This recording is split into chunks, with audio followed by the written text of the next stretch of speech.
வேலை கற்றுக் கொடுத்த குருவையே இங்க ஒரு சிஷ்யன் தீர்த்து கட்டியிருக்காரு. ஜாமீன் விவகாரம் கொலை வரை சென்றது ஏன்?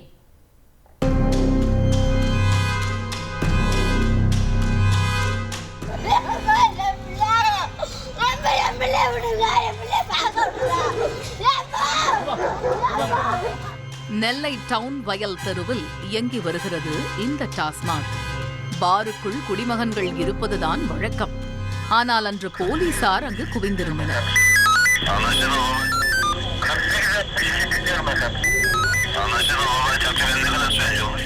சம்பவத்தை நேரில் பார்த்தவர்கள் தங்கள் கண்முன்னே நடந்த பயங்கரத்தை ஒன்றுவிடாமல் போலீசாரிடம் விவரித்துக் கொண்டிருந்தனர்.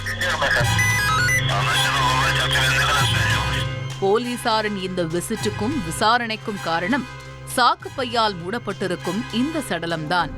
ஆம், மது குடித்துக் கொண்டிருந்தவர் கொடூரமாக அடித்துக் கொல்லப்பட்டிருக்கிறார்.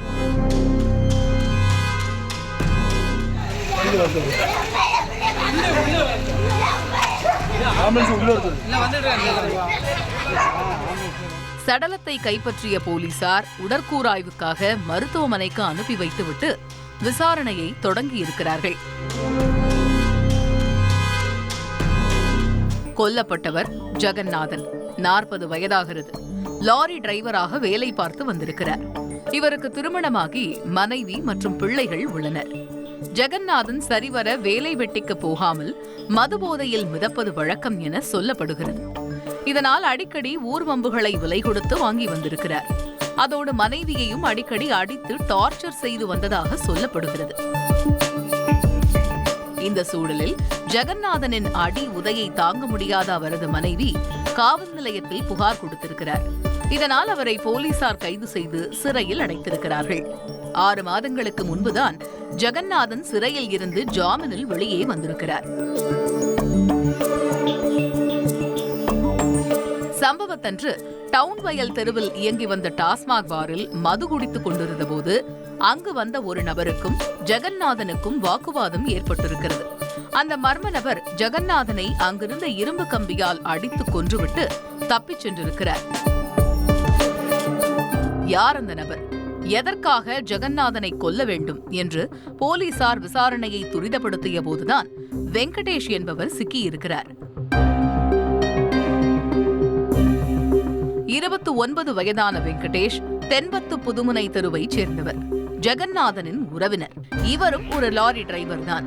சொல்லப்போனால் வெங்கடேஷுவுக்கு தொழில் சொல்லிக் கொடுத்து அவரை டிரைவர் ஆக்கியதே ஜெகநாதன் தான். தொழில் சொல்லிக் கொடுத்த குரு என்ற ரீதியில் வெங்கடேஷுவுக்கு ஜெகநாதன் மேல் மரியாதை இருந்திருக்கிறது.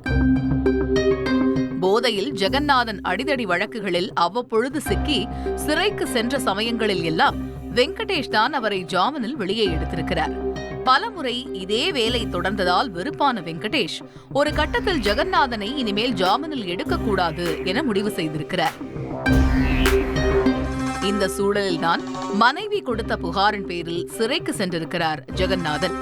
வெங்கடேஷ் வந்து தன்னை ஜாமீனில் வெளியே எடுத்து விடுவார் என்று ஆழமாக நம்பியிருக்கிறார். ஆனால் கடைசி வரை அவர் வரவே இல்லை.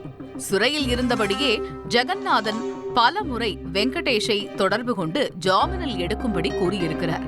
ஆனால் அவர் ஜாமீனில் வெளியே எடுக்கவே இல்லை. 6 மாதங்களுக்கு பிறகு ஜெகநாதனே சொந்த ஜாமீனில் வெளியே வந்திருக்கிறார்.